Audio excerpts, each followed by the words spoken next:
En aquel tiempo Jesús dijo a sus discípulos: no crean que he venido a abolir la ley o los profetas. No he venido a abolirlos, sino a darles plenitud. Yo les aseguro que antes se acabarán el cielo y la tierra que deje de cumplirse hasta la más pequeña letra o coma de la ley. Por lo tanto, el que quebrante uno de estos preceptos menores y enseñe eso a los hombres, será el menor en el reino de los cielos. Pero el que los cumpla y los enseñe, será grande en el reino de los cielos. Les aseguro que si su justicia no es mayor que la de los escribas y fariseos, ciertamente no entrarán ustedes en el reino de los cielos. Han oído que se dijo a los antiguos: no matarás, y el que mate será llevado ante el tribunal. Pero yo les digo, todo el que se enoje con su hermano será llevado también ante el tribunal. El que insulte a su hermano será llevado ante el tribunal supremo, y el que lo desprecie será llevado al fuego del lugar de castigo. Por lo tanto, si cuando vas a poner tu ofrenda sobre el altar, te acuerdas allí mismo de que tu hermano tiene alguna queja contra ti, deja tu ofrenda junto al altar y ve primero a reconciliarte con tu hermano. Y si vuelve luego a presentar tu ofrenda, arréglate pronto con tu adversario mientras vas con él por el camino. No sea que te entregue al juez, el juez al policía y te metan a la cárcel. Te aseguro que no saldrás de allí hasta que hayas pagado el último centavo. También han oído que se dijo a los antiguos: no cometerás adulterio. Pero yo les digo que quien mire con malos deseos a una mujer ya cometió adulterio con ella en su corazón. Por eso, si tu ojo derecho es para ti ocasión de pecado, arráncatelo y tíralo lejos, porque más te vale perder una parte de tu cuerpo y no que todo él sea arrojado al lugar de castigo. Y si tu mano derecha es para ti ocasión de pecado, córtatela y arrójala lejos de ti, porque más te vale perder una parte de tu cuerpo y no que todo él sea arrojado al lugar de castigo. También se dijo antes: el que se divorcie, que le dé a su mujer un certificado de divorcio. Pero yo le digo que el que se divorcia, salvo el caso de que vivan en unión ilegítima, expone a su mujer al adulterio, y el que se casa con una divorciada comete adulterio. Han oído que se dijo a los antiguos: no jurarás en falso y le cumplirás al Señor lo que le hayas prometido con juramento. Pero yo les digo, no juren de ninguna manera, ni por el cielo, que es el trono de Dios, ni por la tierra, porque es donde Él pone los pies, ni por Jerusalén, que es la ciudad del gran Rey. Tampoco jures por tu cabeza, porque no puedes hacer blanco o negro uno solo de tus cabellos. Digan simplemente sí cuando es sí y no cuando es no. Lo que se diga de más viene del maligno. Palabra del Señor.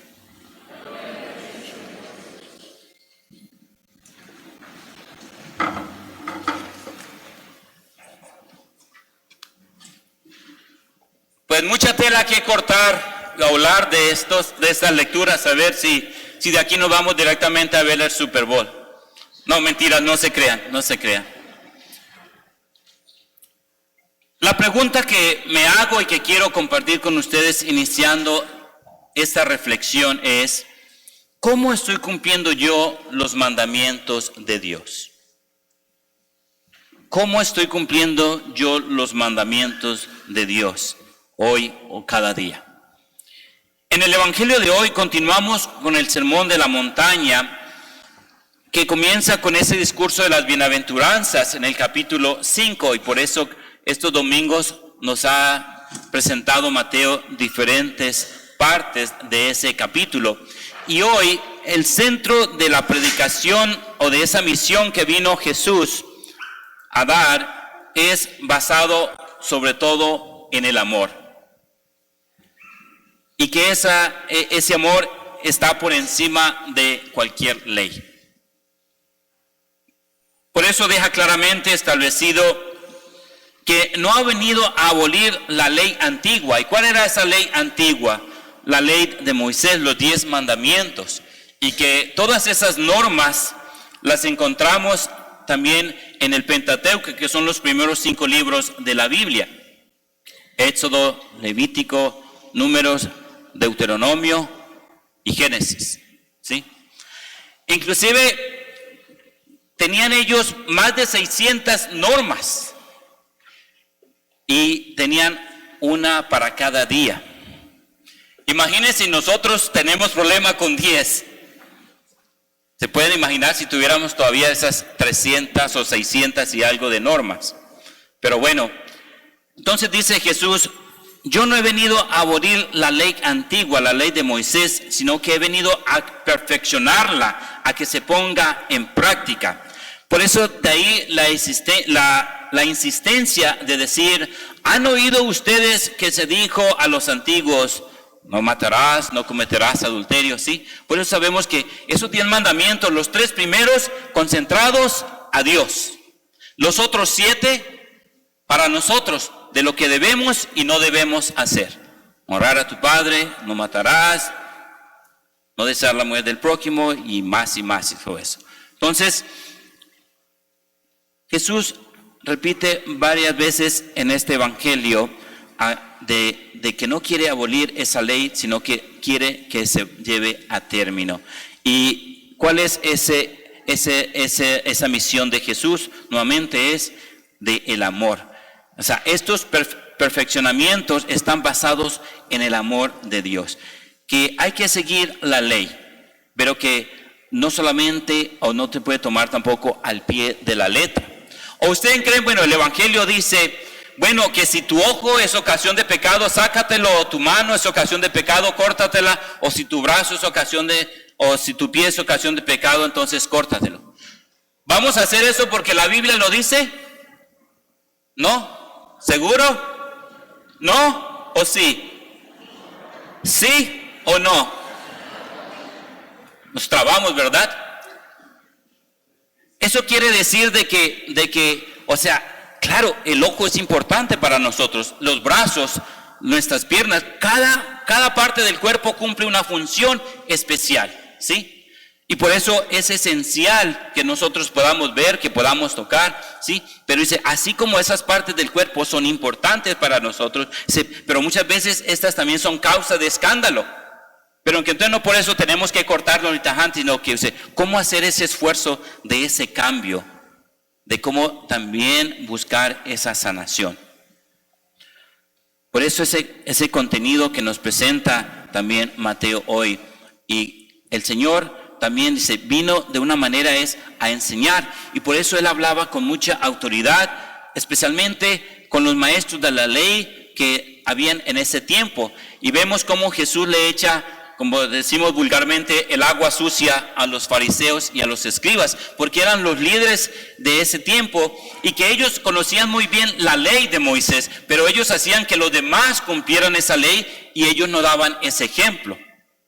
Por eso Jesús hoy nos dice, bueno, no es que tengas que seguir la ley al pie de la letra, sino es cómo también tú la puedes vivir, o cuál es esa acción que hay que hacer, porque las acciones valen más que las palabras.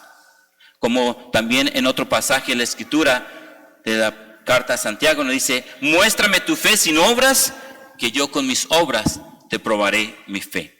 Entonces, veamos algunos de los perfeccionamientos que el Señor nos presenta como precepto de esa nueva ley. Entonces, la ley de Moisés, esa ley antigua de esos 10 mandamientos, y no es que Jesús quiera abolir esa ley, sino inclusive Él lo resume en 2. Amarás al Señor tu Dios con todo tu corazón, con toda tu mente, con toda tu alma y con todo tu ser, y amarás a tu prójimo como a ti mismo. Entonces, esa ley que está siempre basada en el amor. Por eso dice, al antiguo precepto que decía, no matarás. Y muchas veces lo tomamos literalmente pensando que no matar es quitarle la vida a otra persona. Bueno, yo no he matado a nadie, entonces yo no he cometido pecado contra el quinto mandamiento. No, a ese quinto mandamiento le tenemos que agregar, porque muchas veces matamos a través del insulto, a través de la ira, a través de la agresión, a través del desprecio o el resentimiento contra alguien, o inclusive con la espada más filosa que tenemos todos, que es la lengua, donde muchas veces deshonramos o criticamos o juzgamos, y que ahí me tengo que incluir yo. Por eso ahí el mismo Señor nos dice, bueno, no matarás, pero si tienes que reconciliarte, entonces cuando vayas a poner tu ofrenda a tu altar, acuérdate que también debes de ir a reconciliarte con tu hermano que tiene alguna queja contra ti, y que deja tu ofrenda junto al altar y ve primero a reconciliarte con él y luego ven y preséntalo.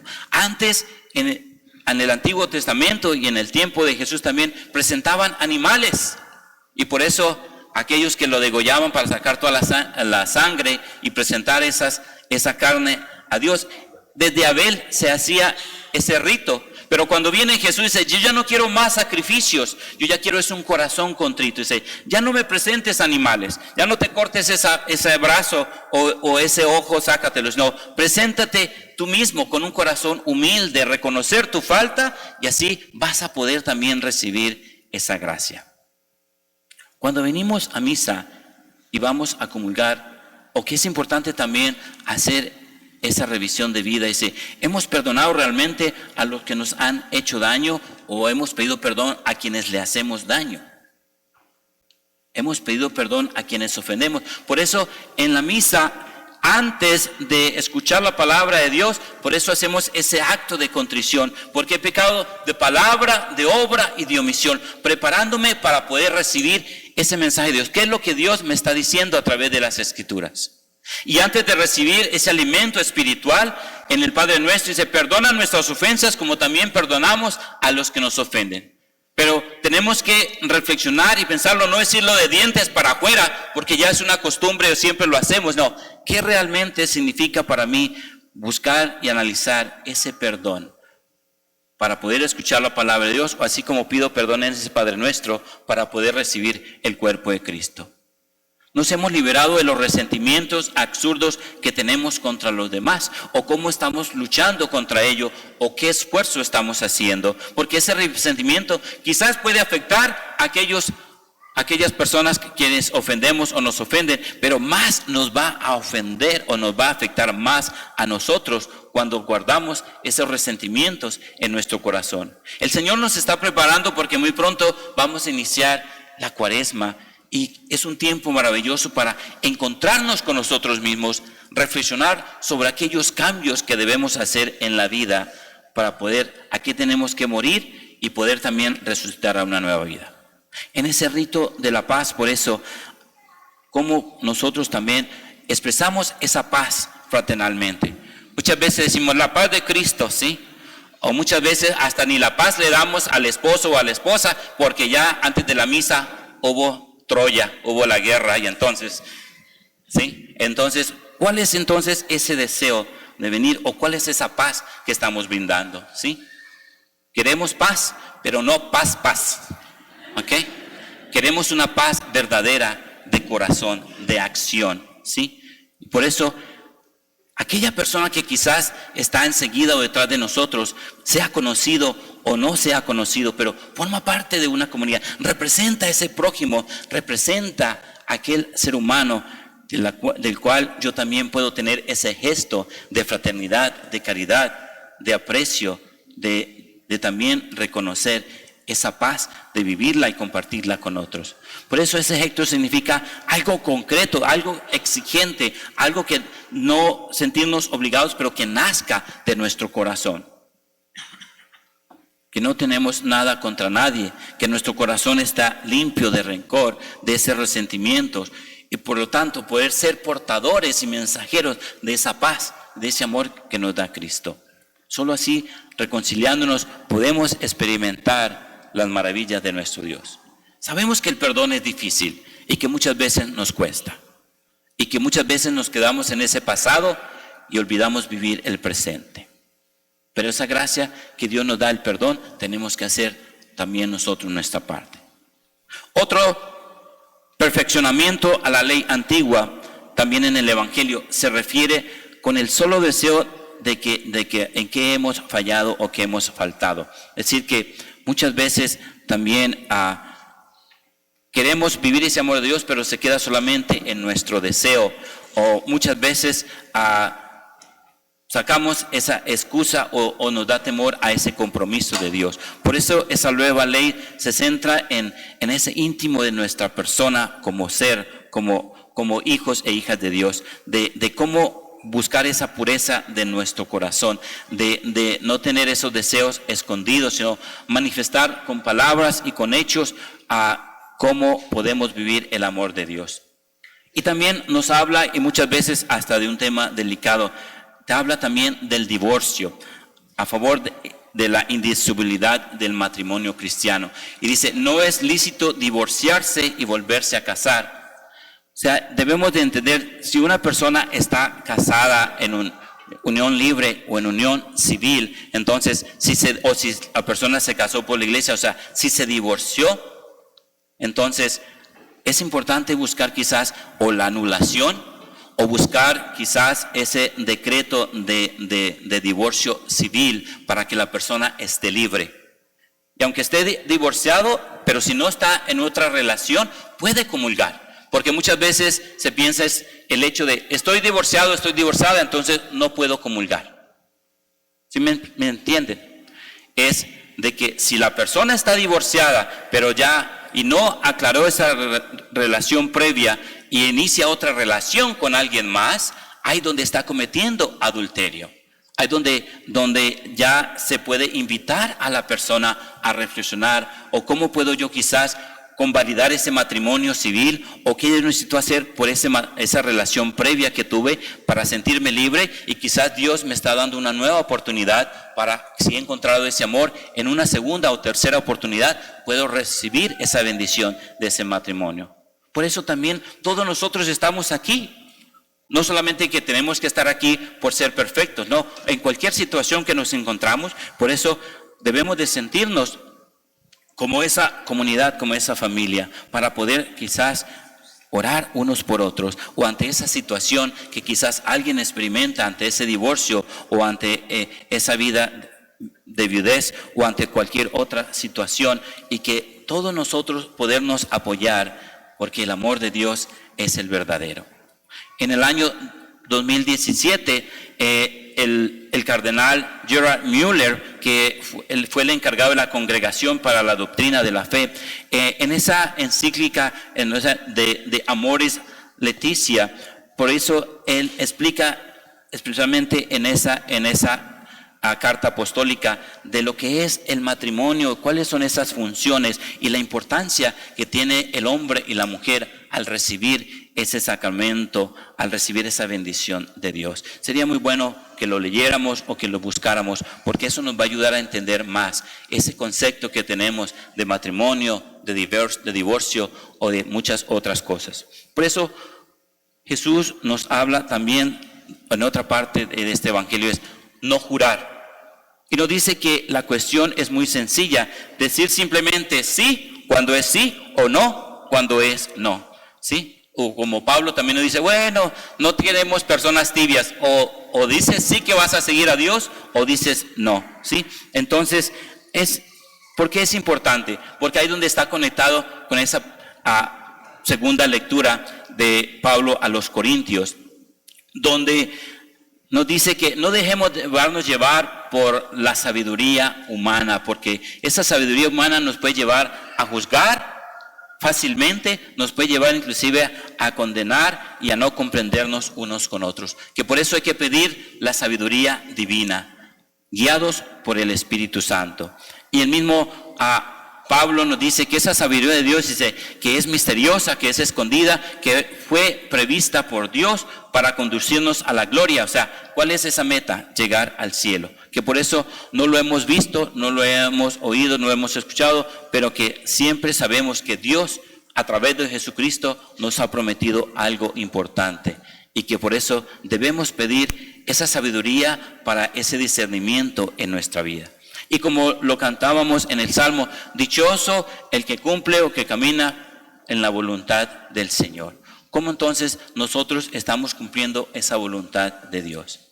En resumidas cuentas, es importante quizás preguntarnos una vez más en esa pregunta, ¿cómo estoy cumpliendo los mandamientos de Dios? Las leyes humanas están por debajo de las leyes divinas, pero ¿cómo estoy yo siendo fiel? ¿O cómo puedo yo hacer ese balance en esas leyes que me ayuden a crecer, pero no que me ayuden a esa separación de unos con otros, o a esa división, o a ese resentimiento?